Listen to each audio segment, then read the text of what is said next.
He'll make it for sure. Now that's why I backed him on Tap Touch. Hey, Luke. Yes, Gene Simmons? He's probably the best when it comes to this stuff. Thanks, Gene.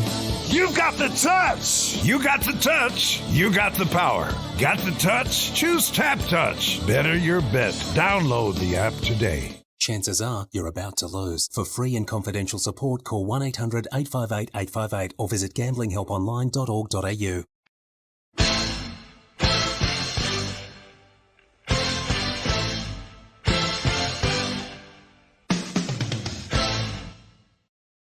Hello and welcome to Hoop 7's Basketball Hustle post-Christmas edition. Cody, we're heading towards the new year and there's a lot of basketball to talk about. Yeah. Last week might have felt like a little bit of a lull in terms of the news, but all of a sudden we've got a three-time NBL champion joining the Brisbane Bullets. We've got Zylan Cheatham making an immediate impact back at the New Zealand Breakers. We might have Trevor Gleeson out of the running for some NBL jobs all of a sudden as well. We probably saw the game of the season between Melbourne United and the Perth Wildcats leading into Christmas as well. We had the two games on Christmas Day. We've had basketball every single day, and that'll continue for a little while longer, Cody. So we're here thanks to Hoop 7 and to Tab Touch. Merry Christmas, first of all, Cody, and thanks for joining us once again. Cody Ellis, what's on your mind? Oh, lots of basketball. But no, look, firstly, Merry Christmas to you, mate, you and the fams, and everyone out there listening. Hope everyone had a good couple of days and enjoyed themselves and enjoyed the basketball that went on because there was a lot of good games and hopefully the spectacle of the Christmas Day games was enough for the NBL to keep it going. Yeah, let's hope so. Okay, so there's lots of basketball for us to get through, but first of all, what's an Ellis family Christmas like, Cody? Very loud. No, very loud. Lots of food, lots to drink, and lots of conversations and catch ups because everyone's so busy with their own little families now that it's hard for us to all catch up these days. So yeah, it's really good. It's certainly one of my favourite times of year to be able to catch up with everyone. Between your dad and his brothers, Brett and Glenn, who's the loudest out of the three? Who's the one that owns the room? I don't know. Depends on the day, honestly. Yeah, look, Glenny's probably the loudest, I think. Yeah. Then look, Brett is he's got some pipes on him on his day as well, but so does Dad. He's kind of a bit more relaxed and chilled out than the other two in terms of noise. Yes. But once you get them all in the same room, it's ridiculous. And then his third brother, Stephen, is the quietest of the lot. Okay. So he's always in the background. But it's once you get all four of them together, it's ridiculous. What about closer to home? What about Chase, Lauren, and the puppies? How did your Christmas go? It was good, mate. It was very good. Yeah, pretty chill.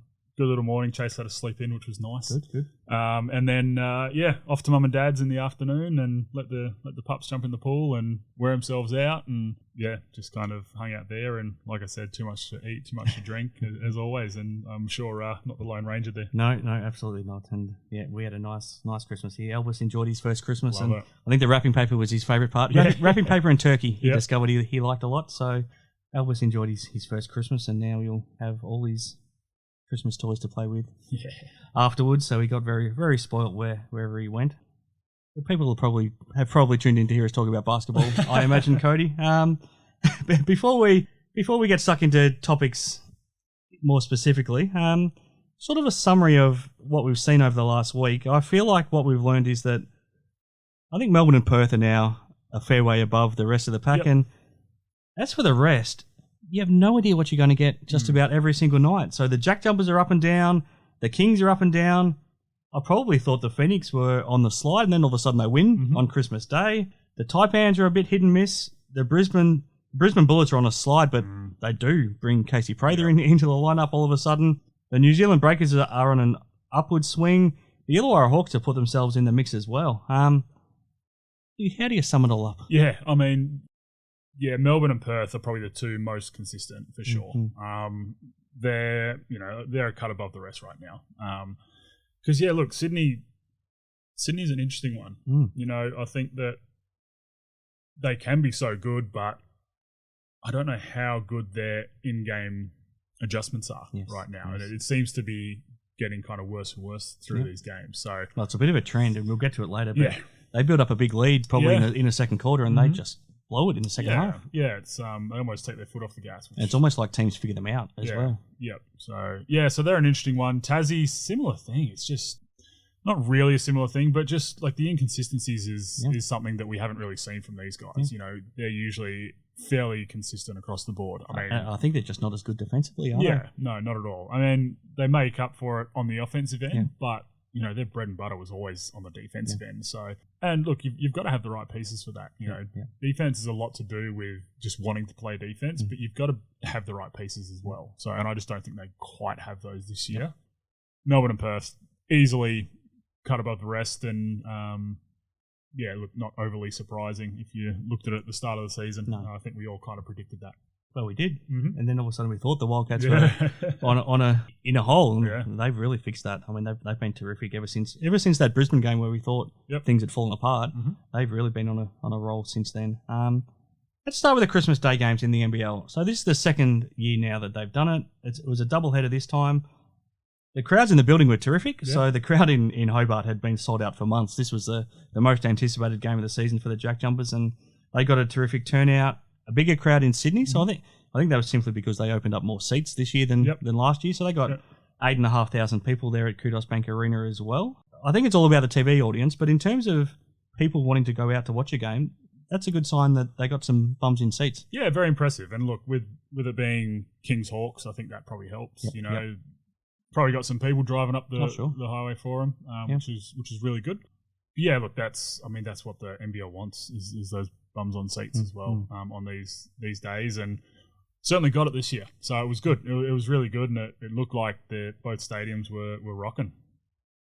I think the biggest appeal to it though is trying to get the biggest TV audiences of the season. You would hope, and trying to attract a new audience and trying to reach people with your NBL product that might not usually watch a game. It's hard for us to know because we're watching anyway. But do you feel like it would have done that? We'll wait and see what the ratings are, and they might be able to spin it in a way like they did last year to make it sound good. But do you think it might have reached too many new people? I'm not overly sure it did. And look, that's probably to do with it, you know, being on ESPN or Fox and all that sort of stuff. So not really the free to air where you're kind of flicking through channels and then all of a sudden it pops up.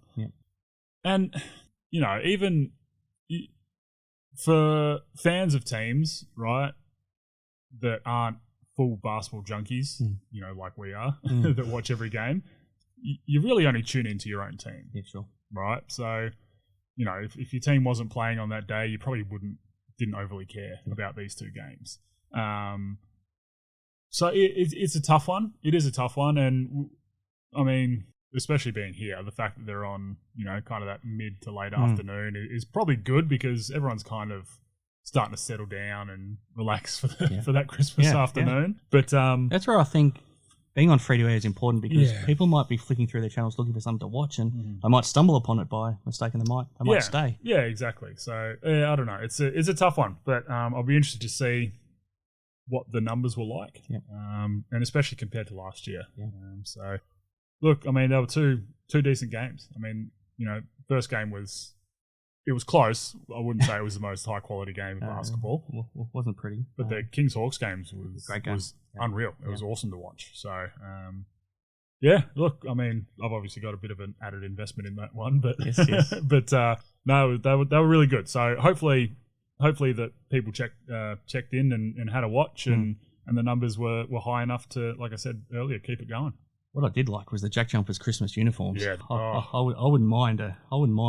Even the polo shirts. Yeah. Even the polos had a Christmas design. Awesome. So I might need to put in a call to Scott Roth and see if he can help me out. Mate. My goodness, they're amazing. Let's go back a couple of days. Saturday open air game at John Cain Arena, and I think this was the best game we've seen this season between what we think are the best two teams in the competition, Melbourne and Perth. It went to overtime, and it was a game that could have gone either way. In the end, it was probably the extra contributions Melbourne got from more people. Luke Travis was great. Chris Golding had his moments. And then it was Ian Clark who just blew the game open. But, boy, Bryce Cotton couldn't have possibly done more. No. Absolutely mauled for an entire 45 minutes. And he still scores 36 points and almost wins the game for his team. What do you make of it? I mean, that's Bryce, right? Yeah. You know, that's just something that we've come to expect from him, which, I mean, isn't a fair, gauge because, that's not what you expect from anyone else in the league. But he's just unbelievable. Yeah. I mean, to have, two of the best on-ball defenders in the league on him all game, and then, even having guys like Clark, who aren't known for their defense, but is actually really good defensively, face guarding and not letting him catch the ball, and even Trevor's switching out onto him at times, using that length against him. And I mean, you're right, he was just beaten and battered and just pushed around, and it was a lot. And you could see it was really starting to wear on him. Yes.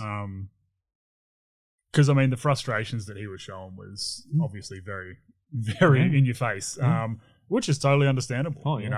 And like I said, that's where he needs to go up to one of his bigs, and tell him to set a pick, in the backcourt, free me up somehow, So while I think he probably needs to have a bit more protection, I think off the ball is a big thing for him, because once he's got the ball, I think he's one of the best in the league at drawing the fouls, especially on his threes. Yes. But I think that off the ball, I think he just kind of gets looked away.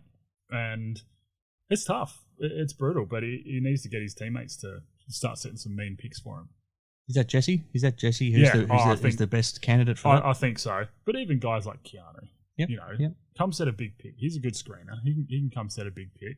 To be honest, even Doolittle or Harris can do it. Just some big bodies. So you probably don't want Sarr doing it at this point of his career. No, not yet, I don't think. But I mean, look, across the board, it was an unbelievable game. It was lots of fun to watch, and I'm kind of glad that we got the extra time. Yes, certainly deserved of that. I think I saw you put up a tweet.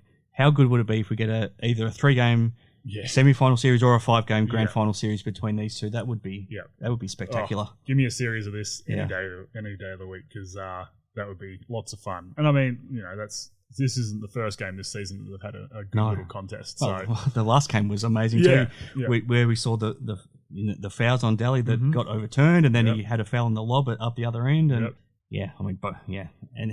the 3 games have been amazing. It's unfortunate we don't see them play again, but it's hard to imagine not seeing them meet in the playoffs. You would think. Yeah, absolutely, they will for sure. I think this is obviously going to finish. These guys will finish 1 and 2. Be interesting to see how Melbourne goes now on the road for a long time. Yes. But I mean, Perth's played a lot of home games as well, so it's going to be interesting to see how these two teams finish out the season. But yeah, look, I expect them to finish 1 and 2, obviously. Yeah. I mean, one of the big things is down the stretch we saw Usher with a bit of a brain fade again, which we saw in that other game that we were speaking about. We did. 27 seconds left, 14 seconds on the shot clock. I think they were up 4 maybe, and just caught it in the corner and just drove, jumped, turned it over. Yes, he did pretty much the exact same thing last time they played. He did. He made up for it in that one by hitting that 3. Yes, but just that rush of blood, especially as an import, you need to be the composed one, and that was a big turning point. I think we've seen enough of him now to think that that's probably just who he is now, isn't it? I don't know if he's going to be able to play with composure. No. Maybe you just have to accept the good with the bad. Yeah, I think so. And look, I think he's been a lot better in the past few weeks. I think he's come in and he's played his role really well. This is kind of what I thought we'd get out of him. I still don't think he's fantastic on the defense. We're not seeing anything defensively still, no. So it's interesting with all the talk that he had coming in. But look, I think he's been a lot better, but that was obviously a bit of a brain fade. I think what we've learned is that if you sign as a new import in the league next season, don't talk yourself up as an MVP like Ray John Tucker did, and don't talk yourself up as the best defensive player like Jordan Usher has. Maybe just let your basketball do the talking. Look, I think Tucker down the stretch, if he had played the whole season the way he played down the stretch of the season, he could have actually absolutely got better. Yes. He certainly could have in contention for that. But you're right. I think once he kind of stopped talking and just let his game do the talking, then that's when it kind of clicked for him. I don't know if you saw it pop up on the socials over the weekend either, but wherever he's playing right now, he threw down the most hellacious dunk I've ever seen. That was disgusting. It was. It was unbelievable. Yes. I was watching it almost through my phone. It was that was unbelievable. If you haven't seen it, just search for Ray John Tucker. Yeah. It'll pop up. Yeah. Let's stick with Melbourne and Perth in terms of a guy that's won championships at both clubs. Casey Prather, 2 championships with the Wildcats, 1 at Melbourne United. We haven't seen him for 4 years in the NBL, and he's barely played since then because of knee injuries. But he's now signed at the Brisbane Bullets. I think it's a good fit in terms of, they need him. They need someone that has that extra offensive punch and someone that can give them that X factor and that leadership and add to that culture. I think it helps that coming in so late into the season that he knows Justin Schuller so well, the coach. They won a championship together at Melbourne United, so I think that helps because he's not trying to completely come into a new system. We'll see him now on Saturday night. He's arrived in Brisbane. What are your thoughts on the signing? Yep. And all of a sudden, they need him to be their saviour too, don't they? Yeah, well, they really do. Look, thoughts on the signing, I think it's an amazing signing. And to have a guy like Casey Prather back in the league is exciting. It's really good. And I think for this Brisbane team, that's probably exactly what they need. You know, we saw Sobes come out and have, I think it was 36 the other night. Christmas Eve. With no help. It's just, they need that extra scoring punch. And he's going to free up guys, free up their shooters. Free up guys like Smith to be able to be that spot-up shooter that he came in to be. Look, I think, and correct me if I'm wrong, I think he won MVP in one of the Israeli leagues that he played, and then he's missed, I think, maybe the last 2 seasons with his knee injuries, and not ideal, obviously. We've seen it with Nader where he came in, he was a bit rusty, but didn't take a whole lot of time to kind of slot in. And he's getting better every game he's playing. I think we're going to see a similar thing with Casey, and just doesn't have much time now, does he? He doesn't. They've only got 10 games left. Yeah, so he needs to figure it out real quick, and especially for them, they're out of the 6 now. Yes. So they've got to turn it around real quick. They've got to turn it around real quick because their friends in the far north of Queensland are making a bit of a push and a bit of a statement. And you've got the Breakers too that are now starting to get on a run. So unreal signing. Hopefully they can get him and figure it out into the rotations and figure out all their schemes as soon as possible so that he can just figure out how to get his legs under him. Yeah, look, I think he will be really good for them. But just not. I don't think quite long enough to really... He'll obviously make an impact. But I'm just hoping that it's sooner rather than later. I think from their point of view, they'd be hoping that they get something out of him this season, but keep him. I think they would love to keep him for next season. You would imagine. You talked about Rocco Zakarski last week, Cody. I certainly did. You wanted him to play more minutes, wanted him to play a bigger role, and he did, and I think he can even play a bigger role because their last game they played on Wednesday night, he was the biggest reason why they got back into that game. He was an absolute incredible defensive presence. I mean, every New Zealand player that went near the rim when he was on the court, their shot was either blocked or changed, or completely changed where they just couldn't make their shots. I just don't think he can play. I don't think he's got the tank that he can keep playing. So I feel like the whole reason Schuller took him out of the game with 3 minutes to go was because Rocco had nothing left in the tank. I don't necessarily think it was his decision to take him out from a tactical point of view. And all of a sudden, unfortunately for the Bullets, the game changed and Zylan Cheatham ran rings around Tyrell Harrison.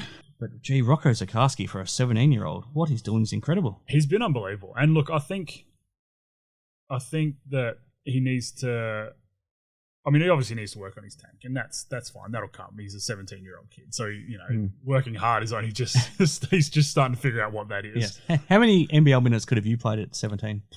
Not sure. I was never in the best shape at that age, unfortunately. But, look, I think... it's tough, right? It's tough because you're going against grown men, right? And seasoned professionals who understand, what it takes and understand hard work and all that sort of stuff. So, and look, it's a great little learning season for him. But I still think he can probably be thrown in there for a few more spurts throughout the game. Sometimes we don't see him till the second half. And again, look, we're obviously not sure of if he's able to do that. If he can play those spurts in that first half, be fine at halftime, come out and be able to do that again in the second half. Because half-time, some people struggle at half-time. Yep. As soon as you cool down, you're done. So, and again, that's probably just a bit of a learning curve for him. So, but once he's out there, he's been unbelievable the past couple of weeks. He's been so good and such a game changer. And that's kind of the second or third straight game where he's come in and completely changed the game for Brisbane on the defensive end, which is awesome. It's really cool to see. And I think it's he's got a fairly bright future ahead of him. Oh, absolutely. I want to talk to you about Shannon Scott, because before he did his first hamstring, he was playing at a really high level for the Bullets. He then missed 6 games, and he had been playing really poorly ever since he'd come back. He couldn't get into a rhythm. He was coming off the bench behind Mitch Norton. He started this game on Wednesday night and was playing better, but still not at the same level. And now it looks like he's hurt his hamstring again. The same hamstring, and that's 3 times the same injury in the one calendar year, because we saw what happened to him with Cairns in the semi-final series against Sydney. To be honest, I don't know if we see much more of him for this season. I don't think so. And it's upsetting because you're right. He really started to hit a groove in Brisbane. He was running the team really well. He was just playing really well himself. And then, just missing 6 games or, wherever it was, that's huge in this league. That's massive. That's a big chunk of the season. And look, Brizzy kind of went on a bit of a tear after that too. They started playing really good basketball. I think the first game without him was the one they won in Perth. Yep. So, look, I think you're right. I don't know if we do see him again.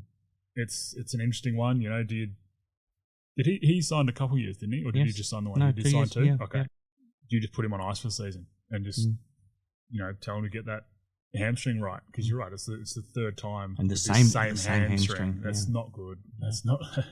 Once you get these tissue injuries, these soft tissue injuries, it's never a good sign. And they were conservative bringing him back because he was ready to go before the fever break, but they decided to wait to play him until after the fever break. So I feel like they couldn't have done much more to make sure he was right. Yeah, not really. Which is all the more frustrating for them, I'm sure, and for him. So look, hopefully he can get it right. Hopefully it'd be awesome to see him again this season, but I'm not sure if we will. All right, Cody, let's take a break. And when we come back, I can't wait to get your thoughts on Zylan Cheatham's return for the Breakers. Happy days. He'll make it for sure. That's why I backed him on Tap Touch. You got the touch. You got the power. Got the touch? Choose Tap Touch. Better your bet. Download the app today. Imagine what you could be buying instead. Okay, back on Hoop 7's Basketball Hustle. I'm here with Cody Ellis once again. This week, we had to wait a long time to see Zylan Cheatham back, probably a couple of weeks longer than we expected after the fracture down in his lower leg. But that was a pretty spectacular return that he made in Brisbane on Wednesday night. And the game was up for grabs, as we talked about before the break. I think scores were tied, and then all of a sudden the Breakers went on a 12-0 run. There's 4 dunks in that 12-0 run, all to Zylan Cheatham. Yep. A couple of them great lobs from Will McDowell-White. Their chemistry is fantastic, but also just a couple of nice little step-arounds, and all of a sudden there was an open rim for him. Yeah. Not only did he return, it was a match-winning return. Yeah, it was. It was awesome, and it's good to have him back and to be able to watch him again. Because he's so much fun, isn't he? He is. And we don't get a whole lot of those guys that play above the rim like he does. So, when we get one, it's a lot of fun to be able to watch. And then when you got a guy like Will McDowell-White, controlling and being able to throw lobs to him, makes it all the better. But no, look, that last 3 minutes was unbelievable, and that's kind of what they brought him in for, right? To kind of be that guy, and he's a tough guard. He's because he's quick, and you got a guy like Ty Harrison playing on him, and just can't guard him. No. Just can't guard him. Yeah. So it's a tough one. But you put someone smaller on him, he's going to take it down to the block. He's smart. He understands basketball, and again, you put someone smaller and he's just going to jump over you. He's strong and explosive. Yeah. That's a hell of a combination. Yeah, it's a very scary combination. So, but no, look, I'm glad we saw him back, and he's going to be a bit of a force now, and just a different looking New Zealand team with him in there. Well, we saw signs of it. The combination he'll have with Anthony Lamb, whether or not one of them's playing the 5, one's playing the 4, or you can have one in the 3, one in the 4, and then you can have either Pino or Madiang playing the 5. They'll probably mix up the combinations, but those two playing together, we've only seen it once, but they could be almost unstoppable in the second half of this season. No, absolutely. So I'm really looking forward to it. And look, we obviously kind of spoke down a bit on the imports that New Zealand recruited at the start of the year. Yep. It's obviously a different bit of a lineup now for them. Yes. But bringing Lamb in's been awesome. Yeah. He's been unbelievable, and he just keeps getting better and better each game as well. Yeah. We spoke about Nader getting better and better, but Lamb seems to keep getting better and better, and just more comfortable with the league, more comfortable with how it's played, and more comfortable within the group. And not just scoring either. So in this win against Brisbane, he had 18 points, 13 rebounds, 6 assists. So he's doing a bit of everything. Yeah, he's starting to really feel comfortable within the team, which is great to see. And then, look, you put Cheatham back in this, and they're going to be really, really hard to stop. Really hard to stop. So it's going to be interesting to see how teams guard that. Because, again, you throw Will McDowell-White in there, who's one of the smarter point guards in the league, and one of the more willing passers, especially that little lob pass down the middle. It's they're going to be fun to watch. Yeah, then they've got Jackson Cartwright there as well. Yep. What we talked about with them last week was we just didn't know what we were going to get. Their best is as good as anyone's, and their worst is as bad as anybody's. But now they've strung 3 really good performances together. From this point on, unless they get another injury, and that has followed them around a little bit, I find it really hard to not see them at least making the top 6, and they're a team you wouldn't want to meet come playoff time. No, because they're starting to kind of hit a rhythm and a groove. So you're right. I think they're really going to make a push for that 6. And like you said, fingers crossed that they stay healthy now, because the injury bug has not been kind to them. They're not the only ones. There's been a couple teams that it's not been kind to, but especially these guys. I mean, losing imports for the season after the first round or two is ridiculous. Well, by the time they got back from the US, they already lost Jessup and Cheatham. And then McDowell-White's been in and out.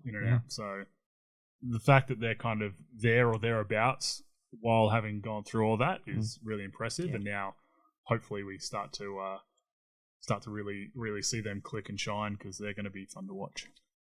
South East Melbourne Phoenix. After we saw them lose in Cairns, I didn't know if they were going to be able to turn things around. So they'd fallen to 8 and 9 at that point, and then they had to go down to Hobart to play on Christmas Day against the Jack Jumpers. Still without Mitch Creek, still without Gorjak Gak, who's now out for a little while. And while he's not playing big minutes, I think that backup big is it's a key role for them, because they're pretty small behind Alan Williams when he gets in foul trouble. I didn't know if I would see them turn it around. All of a sudden, they put in a really good performance in Tasmania. That was despite Alan Williams getting 4 fouls very early into the second quarter. And it was a performance that I felt like was full of heart and showed great character. And 24 offensive rebounds, says it all against that Tasmania team. Maybe they have a lot more internal fortitude than perhaps we thought. Yeah. Look, I'm glad when you were talking about Alan Williams, you said when he gets in foul trouble, not if, because it's become a constant, right? It's a bit Bull Qualish at the moment, where and even Marcus Lee and just Mango. Yeah, very much so. Just some silly fouls. You take those silly ones out and you can play, right? Couple legit fouls, but the silly ones, the reaches, Why are big guys trying to reach in on guards out on the perimeter, Cody? I don't get it. And it's always a lunging reach. It's not like you're in there and just try to grab the ball. It's like a big lunge and a swipe, and that gets called every single time. Yeah, and then even trying to big boy people and try and bulldoze through them, and again, that gets called every time too. That's a charge every day of the week. So hopefully he can stay out of foul trouble. He's done well for a game or two, but then kind of fell back into it. Like I said, he had 4 fouls a couple minutes into the second quarter. Did well to play out the game, but just it's not ideal. But look, as a team, I think it's tough, right? Because you see what they did, and they rebounded the ball real well against Tassie, 24 offensive boards, and the effort was there. And whether that was because it was Tasmania and that's kind of what you have to do to beat them, is to match their effort and intensity, or whether it was something that just kind of clicked for them in this game. But it's not something we see every night from them. They're up and down like a yo-yo. It's So look, hopefully they can get Creek back soon. I think he'll be back this Saturday night. That's good. Hopefully he can come in and just kind of be that leader with Alan Williams. It's it's a big ask to be that leader as an import in your second season. While he's done really well with it, I think he's been really good for them. To have that guy that's been in the league forever, kind of as your leader of the team, is huge. Yeah. So, look, hopefully we see these guys start to figure it out with their effort and energy, because they're missing a couple of those guys that were the leaders of that, unfortunately. I want to play you a couple of things. Yep. Interesting interactions with Alan Williams. So after last week's game where he got into foul trouble again, he talked post-match and I asked him, how frustrated are you? How do you stay out of foul trouble? And he talked about how he needs to figure that out. So they went into Cairns in their first game last weekend and he did figure it out. I think he played 32 minutes for the game and stayed out of foul trouble. Take a listen to what he said after that about what he had done. And then it kind of goes downhill again on Christmas Day, which we'll get to. But here's what he said after that, Cody. It was deliberate. It was a change in mentality. It was something that I was failing at. I was failing my teammates. I was failing myself by allowing what was called or what was not called to affect me in a negative way. I went back and decided to look myself in the mirror and say, hey, you know what? I'm just going to have a positive outlook on it, whether I get a call or not. Regardless of what happens, control what I can control, and that's my energy and effort, and that's my energy towards my teammates and towards my coaches. And so, again, it was a deliberate action, and I was ecstatic to be able to get out there and play 30 minutes. Obviously, when you don't get a win, that definitely sucks. But moving forward, I just want to maintain that same mentality of controlling what I can control, and that's the energy and effort that I bring on the court and for my teammates and coaches. And so that's just what I'll be doing moving forward. That sounded great, Cody. Yeah. He said all the right things, and moving forward, he said he wants to keep doing it. 12 minutes into the next game, he's got 4 fouls. 4 fouls, yeah. And look, it's tough, right? And look, he hit, I mean, every point he made was great, right? I think the big thing is control what he can control. Yeah, and that's calls is completely out of your hands. Those are the cheap fouls, aren't they? Yeah. And look, that's out of your hands, right? You can do what you can, but ultimately you're going to get calls. You're not going to get calls on the offensive end. Like, it's just going to happen throughout games. But like I mentioned, like him being one of the leaders of the team, he can't be that like outwardly, over the top emotional guy towards the refs. Can't do that, right? Because every time we see that happen, whoever does that all of a sudden doesn't get the next call, and then they get more frustrated. And or you might get a tech. We saw that with Nathan Sobey on Wednesday night. Right, that was his 4th foul. Yeah, not ideal, right? And again, another leader that tough. It is brutal, and you get caught up in the emotions of the game. Alan Williams is a really emotional player, which is awesome. That's part of his character and what he brings to that team and what he brings to the league, which is great. But you've got to control that and, I guess, funnel it into the right areas, right? He did say it's about staying out there for him and for the team. It is. Yes. He needs to be out there for them to be good. If he's playing, obviously the Cairns game is a bit of an anomaly, getting smacked by Cairns, unfortunately. But he needs to be out there for them. He needs to be out there for at least 30 minutes a game. I think for them to be a really good team, he has to play. So these little cheap fouls that he keeps getting, and the reaches and the bulldozing through people, that's the stuff that he can control. So it's going to be interesting to see if he can figure that out again. Because you're right, he plays 30 and then is all of a sudden playing bugger all. So this is what Mike Kelly said after the Christmas Day game. I asked him, I tried to put a positive spin and said, how well did L do to play through the second half without picking up his 5th foul? But you could sense Mike's frustration that he was in that position in the first place. So this was Mike Kelly's reaction. I'll get your thoughts. Yeah, if you want to jump past the 4 fouls before that and give him credit for not getting the 5th, that's your prerogative. Like, I think his 3rd foul, I mean,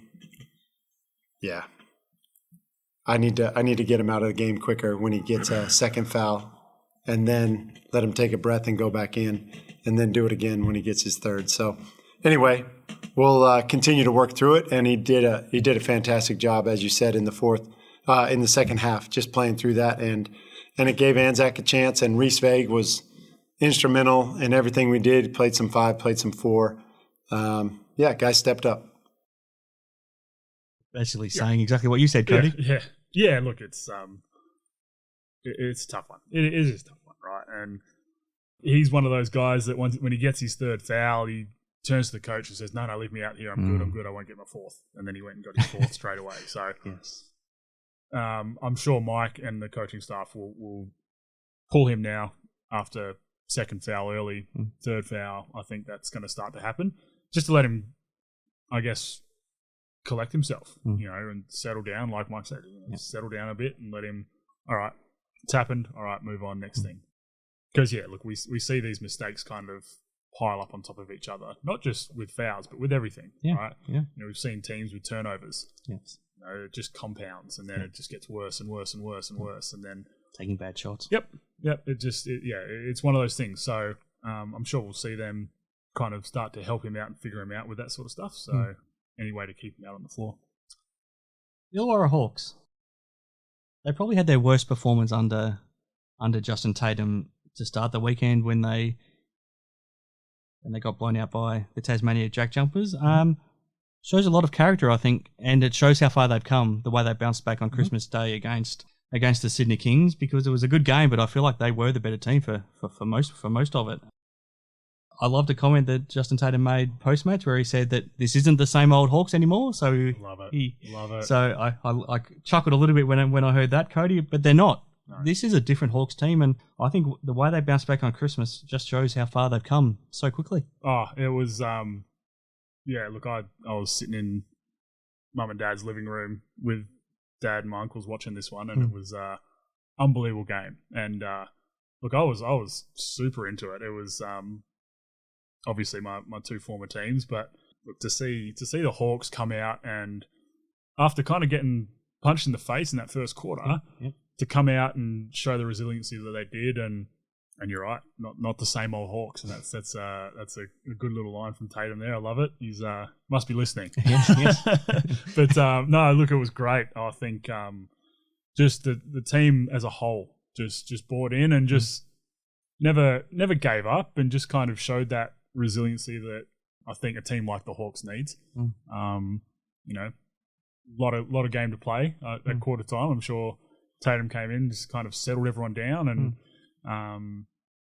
look, Sydney are super talented, but you're right, they haven't found a way to really put teams away. They probably had a chance in the second quarter to really put them to bed going into half time, and they just didn't. They just kind of let the Hawks stick around, and look, that's a lot of the credit goes to the Hawks for that, for sure. But man, they're so fun to watch now. It's great. I'm loving it.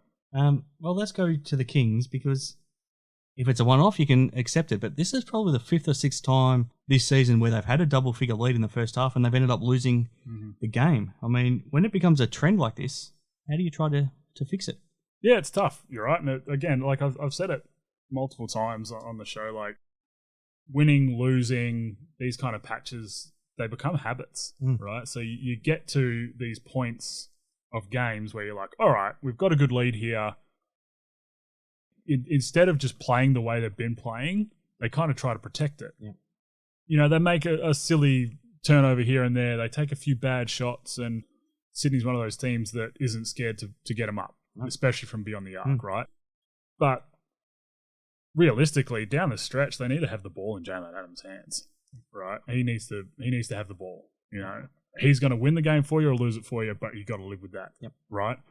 Because he's the best on their team. Yes. By a long way. Yeah. By a long way. They just make these silly mistakes, and again, it is. It's like they're trying to protect their leads, and they're just kind of, once they get up, they kind of take their foot off, they kind of take a bit of a step back and relax, and one turnover leads to another, like we were just talking about, it starts to compound. And then it leads to a bad shot, and then it's like... Well, they had 20 of them against New Zealand, and again against the Hawks they had... Well, they only had 11, but it still hurts. It does. It's... Hello, Elvis. Little Elvis with his little Christmas chew toy.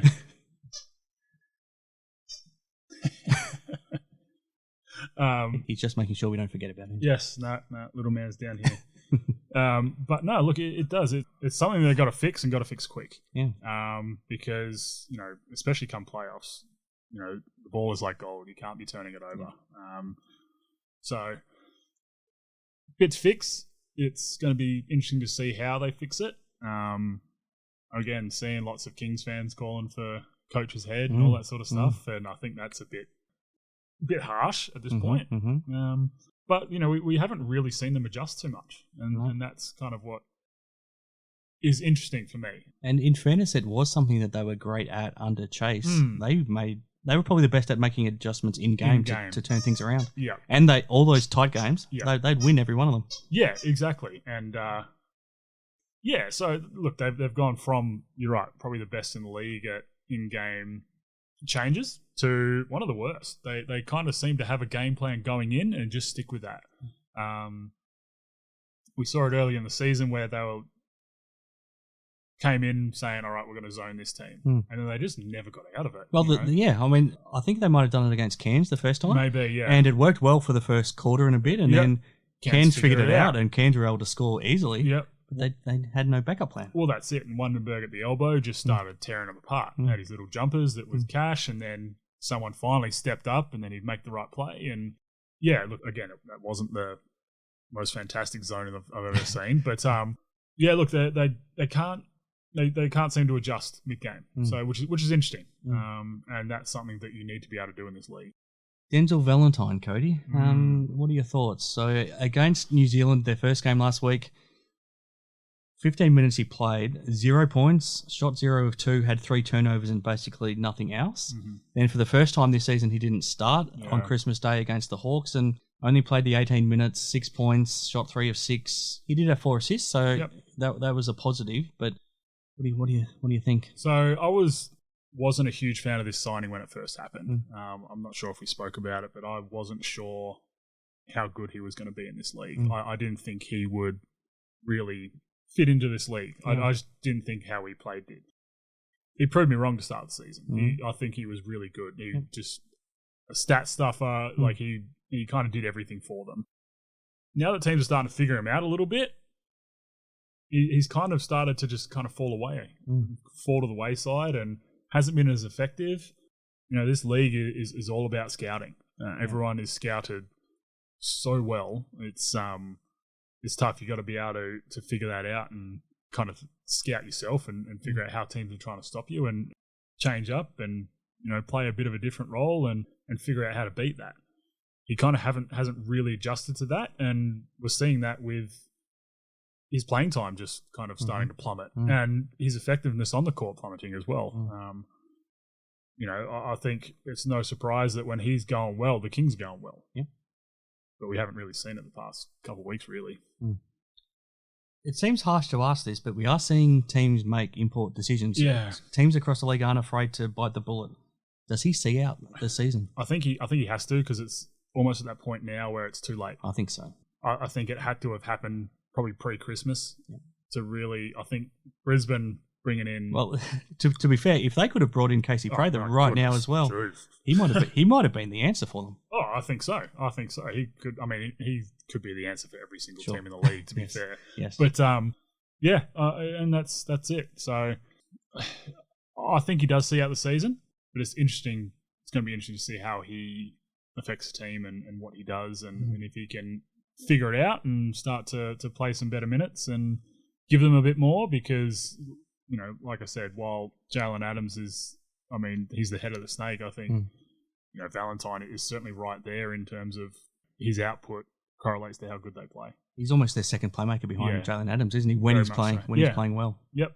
And look, he's made some big shots this season. Yep. For a guy that doesn't quite have the prettiest shot in the world. No. But no, he's made some big shots. So look, he's got some adjusting to do, and it's going to be interesting to see how the coaching staff adjusts to that.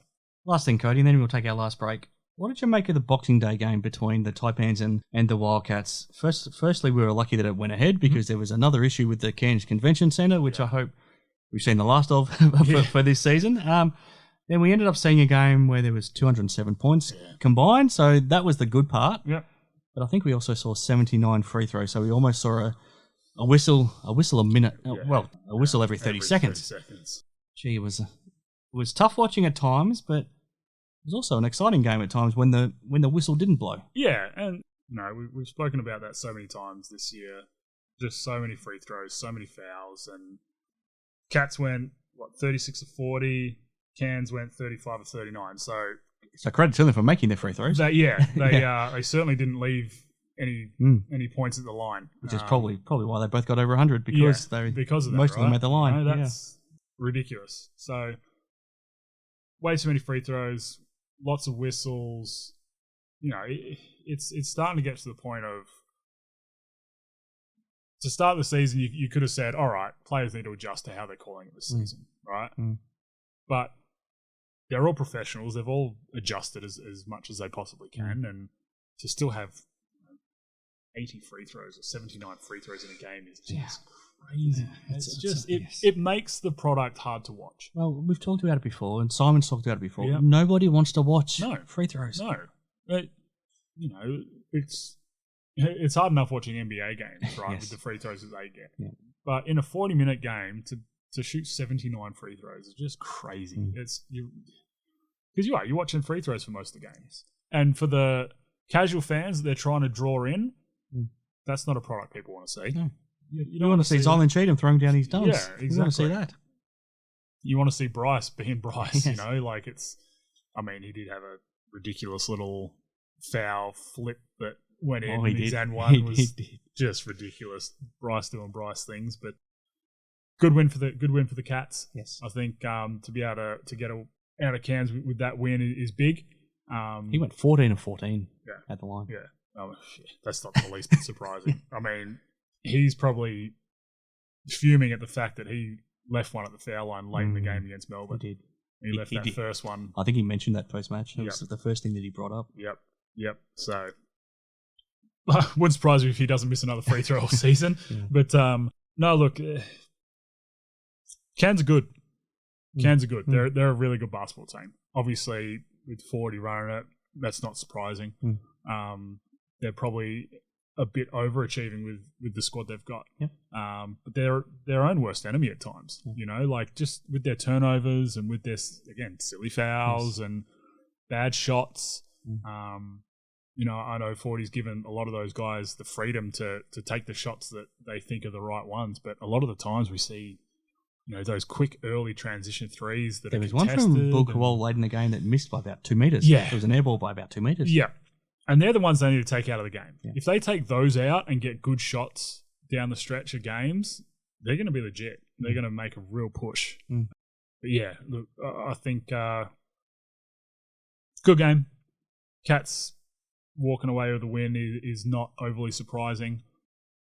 Bryce being Bryce again, not overly surprising, but he would have been 69 points over those two games. Yeah, in lots of minutes too. Lots of minutes and being beaten up firstly by Shayeli and Delhi and then Bulkawal. Yeah, exactly. A couple of the most physical defenders in the league. Yeah, so look, super impressive. The other one is probably Kristian Doolittle, who I don't think gets enough credit, and we've spoken about it plenty of times. Doesn't get enough credit for what he does. John really certainly agrees. Yes. He can't believe that he's not spoken about at all by anybody for anything. Yeah, and that's what you get when you've got a guy that doesn't necessarily put points on the board. Bryce, obviously one of the greatest imports to ever see the NBL floor. Absolute machine scoring. Just can't stop him, right? Doolittle is not a massive scorer, right? He does a lot of the little things. He can guard 1 through 5. Yes. He does a lot of the things that the basketball minds, like the coaches and other players, understand are super important. Not so much, again, not the casual fans, but that kind of next layer of basketball minds, I guess, that aren't kind of within the fold. So, well, I mean, if you're just a fan watching on your couch, you could probably go through a game and not notice him at all. And then all of a sudden, you would speak to John really afterwards, and he feels like Kristian was our biggest reason why we won the game. Yeah, no, absolutely. And it's a bit like Ty Webster for them, right? Really hangs his hat on Ty and how important he is to push the pace. Absolutely. And we spoke about it. they're not the same team without Ty Webster. Well, they weren't. No. There was one game where they without him, and then they couldn't bring the ball up the floor. No, and because it just pushes everyone out of position. Yeah. You know, it's got Bryce bringing the ball up, and Doolittle is kind of the ultimate glue guy for this team, and he is an absolute monster on the boards. I mean, we saw him with 17 and 16 boards. Yes. But does everything right and everything's so solid. You know, he's a guy that would fit into every single team, and you'd get the exact same out of him, which is someone that you want. You know, no matter what league he plays in the world, you're probably going to get the exact same out of him. And you talked about Sydney before. You swap him with Denzel Valentine. I think that's a different Kings team. Completely different Kings team. Completely different team. I mean, you put him in every other team in the league, and they get better straight away. Yeah. He's not a guy that needs the ball, and they're super important in this league. You know, guys that don't have to have it can put points on the board. You know, when asked of. Sure. Like we've seen, he's made some big shots this season too. You know, he's hit a couple really timely threes and just some timely, O boards. And he actually has a nice looking jump shot. That's pretty. Yeah, it's pretty. So, look, I think you're right. He doesn't get the credit that he deserves at all. He's certainly one of my favourite players around the league in what he does. So, look, hopefully he starts to get a little more credit. Yes. All right. Let's take our last break, Cody. When we come back, we'll have a couple more things to talk about. Then we'll try and find some winners. Thanks to Tap Touch. Sounds good. He'll make it for sure. That's why I backed him on Tap Touch. You got the touch. You got the power. Got the touch? Choose Tap Touch. Better your bet. Download the app today. Imagine what you could be buying instead. Okay, Cody, back on Hoop 7's basketball hustle. This has been a lot for us to talk about on this week's show, so let's whip through the rest of it. Let's get our Galen winner from Simon Mitchell, best team man in the NBL. And I think you'll like this one. It went to Christmas Day, went to the Illawarra Hawks, and went to Lockie Ulbrich. Yep. Absolutely turned that game. We talked about how the Kings had that game in control in the second quarter, but Lockie came out as a next star and turned that game all on his effort. Yeah. He hustled, he rebounded really well, got some huge offensive rebounds, and then late in the game he came up huge as well. Yeah. So Simon Mitchell's picked our winner. This is what he had to say, and I'll get your thoughts. Young player, been waiting for a nod from the coach for a few games now. First significant minutes under Coach Tatum, and he answered the call. Immediately brought energy and physicality to a team in need of it. His work on the offensive boards was exemplary. His boxing out on the defensive boards, fantastic. Earned the right to play down the stretch ahead of his more recognised teammates. Congrats to Coach Tatum for that. And he delivered huge potential. Not sure what you can add. No, absolutely nothing. Yeah, perfect. And Simon and I had a quick chat about it too over Twitter or X, whatever you want to call it. Jeez, I keep getting that wrong. Yeah, look, he was unbelievable. He was the difference maker in that game, and he was right. He came out, just got timely boards, and every time they needed a play, didn't matter if it was a board or like a steal or he had a couple really hard shows on balls and strip point guards for fast breaks and. He was unbelievable. He was awesome. And I reckon we see a lot more of Lockie moving forward. I think so. Yeah, it was great to see. And for a next star to come out and have that impact. Yeah. And to do it on effort. Yeah. Like, we know how talented these next stars are, but to do it based on his effort, I think is what was exciting. Absolutely. I might save that other talking point we've got for the end of the show. Let's get to our preview, Cody, for round 13. By the time everyone listens to this, we would have seen Adelaide and Perth, so... No point us previewing a game that's about to start. Yep. So we'll move on to Friday night. This is thanks to Tap Touch. So head to the Tap Touch app or taptouch.com.au, and I hope nobody listened to us on Christmas Day, Cody, because we thought Sydney and Tasmania were pretty warm favourites. They were very short odds, but we could have helped some people have a very nice Christmas if they bet on the Phoenix and the Hawks. I know. It would have been a nice little payout for some people, I think reckon. they were both paying $4+. Yeah, see, that's unbelievable. So, yeah, look, I certainly didn't see it happening, but it's always fun to see that. Now, let's get straight into this. Friday night, this is a huge game. These two teams play some entertaining games. We saw them in the playoffs against each other last season, and they both need a win. Yeah. So the Sydney Kings at home to the Cairns Taipans. The Kings trying to hold on to a play-in position. The Taipans trying to stay in that 6th spot as well. What happened? This is a bit of a danger game for the Kings. Yes. They're really hitting a bit of a slump and a slide, and Cairns are playing really good basketball. So... Look, I think it's hard to see the Kings not turn around. But yeah, look, against a real gritty Cairns Taipans team, so it's going to be a fun game, I think. But no, I reckon Cairns get that. Yep, I reckon Cairns get that one. If that happens, how are those rumblings about the Kings? Are they ramping up? There'll be more than rumbles, I think. Yes. Yes. We might see some movement if that happens over the next 7 days. So keep an eye on for that. One-off game on Saturday. Another interesting one. The Brisbane Bullets, they'll have Casey Prather in the lineup for the very first time. The South East Melbourne Phoenix will have Mitch Creek back as well. And those two will be matched up against each other for a lot of that game. Big game for both these teams too. Very excited for this one. Yes. It's going to be a lot of fun. So, look, I think that obviously it's going to be a bit more seamless for the Phoenix, slotting Creaky back in, than it will be slotting Casey in for the Bullet. But this is going to be a fun one. Bullets need a win, but then again, so do the Phoenix. They're both kind of back against the wall. Yeah. Phoenix a bit higher in the ladder. I think they're sitting. What are they now? They're probably fifth. They're fifth. They're fifth at 9-9. Yep. Yeah, Brisbane at 7, just sitting outside of that 6. Look, a must win for Brizzy if they want to push. They've gone to 7-11 now. Yeah.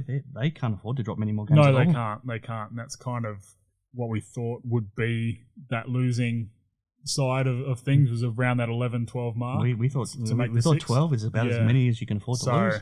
I expect them to come out and really take it to them. I think Casey plays a bit, but probably not as much as we'd like to see. Oh, he's fresh off the plane. He only landed in the country on Wednesday. Yep. So not ideal. But look, I think Brizzy get that one. I'm going to give that one to Brizzy. New Year's Eve. Did you play any New Year's Eve games? You would have played a few. Usually up in Cairns. Yes. Yeah. Yes. Any in the Gong? Yep. Played one in the Gong. Had the whole family there, and good. Went down in the water and watched the fireworks after, which was great. All right, so that's where we start. Illawarra Hawks looking to keep their momentum going, and really they're trying to keep themselves in that play-in mix as well. Hosting the Adelaide 36ers, who are playing much better under Scott Ninnis. Two teams playing a heck of a lot better than a month ago. Yes.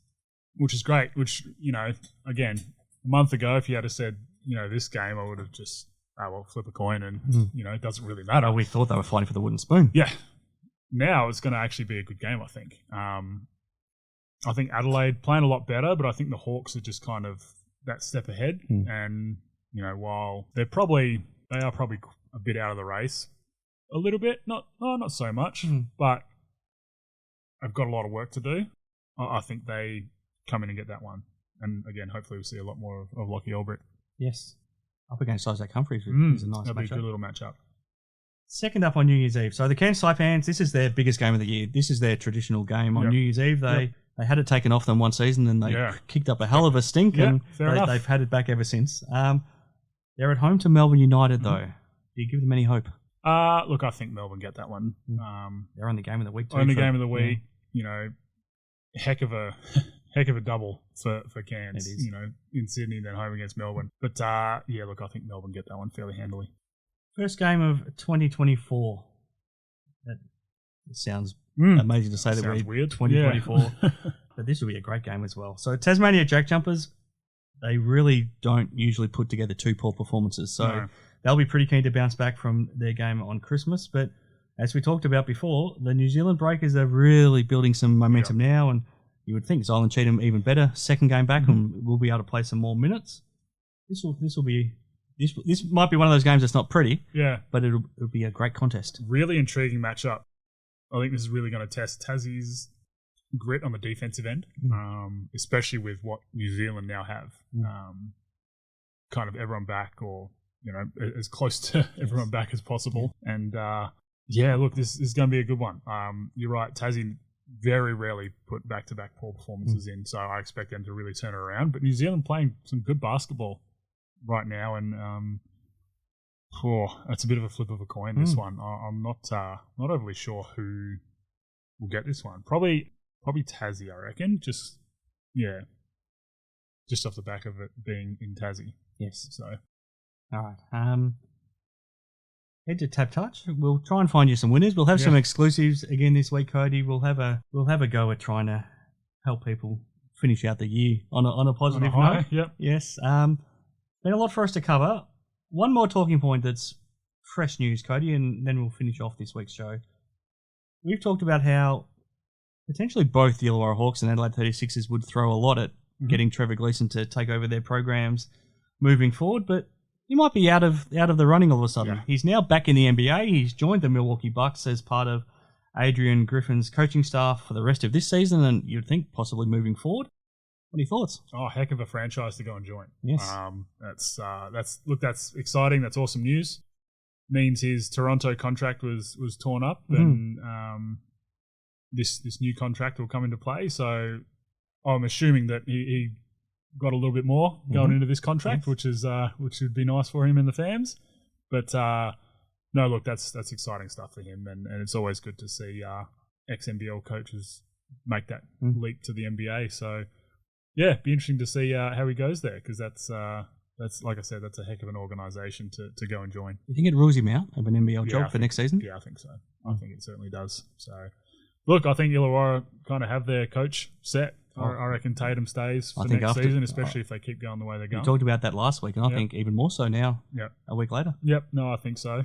And then, obviously in Adelaide, it's going to be interesting to see what Scott wants to do, if he wants to take it over and keep that, because he's certainly got them playing a lot better. So, but yeah, look, I think Trevor is now out of the running for sure.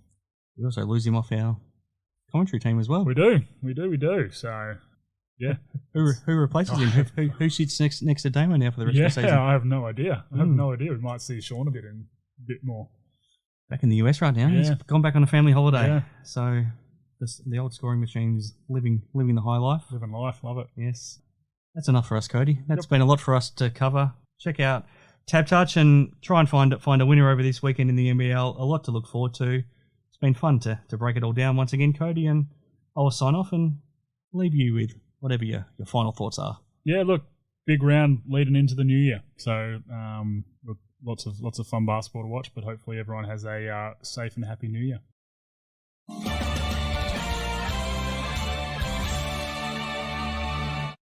He'll make it for sure. Now that's why I backed him on Tab Touch. Hey, Luke! Yes, Gene Simmons? He's probably the best when it comes to this stuff! Thanks, Gene. You've got the touch! You got the touch, you got the power. Got the touch? Choose Tab Touch. Better your bet. Download the app today. Chances are you're about to lose. For free and confidential support, call 1-800-858-858 or visit gamblinghelponline.org.au.